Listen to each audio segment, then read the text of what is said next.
Et si l'histoire avait été modifiée? Et si on ne nous avait pas tout dit? Et si je vous disais qu'un seul homme a réussi à bloquer la colonisation d'un empire?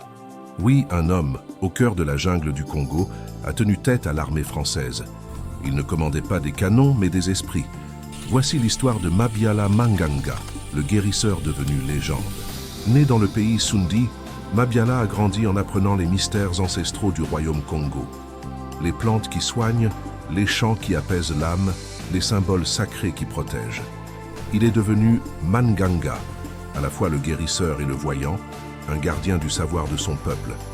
Devenu adulte, Mabiala est nommé chef de terre. Son influence s'étend sur les routes commerciales vitales qui relient la côte à l'intérieur des terres. Rien ne passe sans son accord.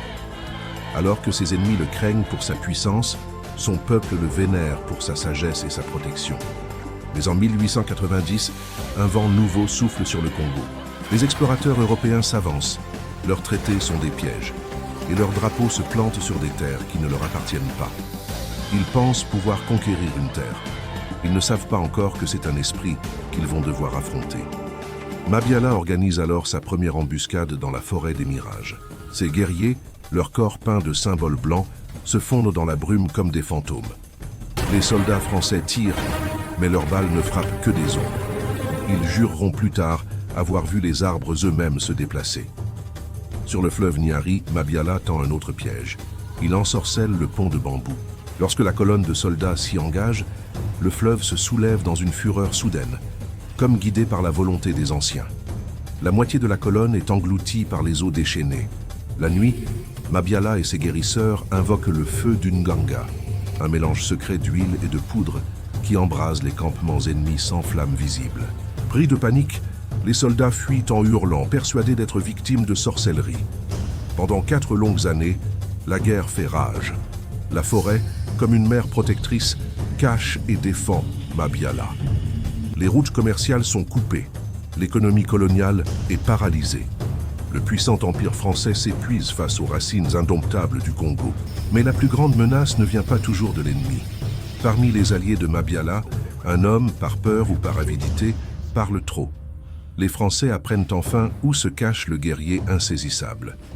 Le piège se referme. Lorsque les soldats encerclent son village, Mabiala aperçoit son jeune cousin pris en otage. Sans hésiter, il sort à découvert et crie « C'est moi que vous cherchez ». Il se rend pour sauver l'enfant. Il sacrifie sa liberté pour le sang de son sang. Emmené à Bédi, il refuse de livrer ses secrets. Face à son silence, ses geôliers décident de l'éliminer. Ils le placent dans une grotte et la font exploser.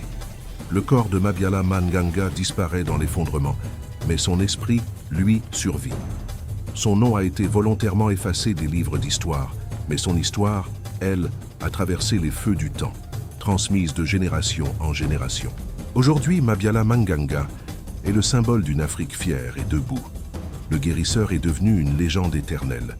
Si vous pensez que ces héros oubliés méritent de revivre dans nos mémoires, abonnez-vous et partagez cette vidéo. Car tant que l'on se souvient de Mabiala Manganga, l'esprit de la résistance ne meurt jamais.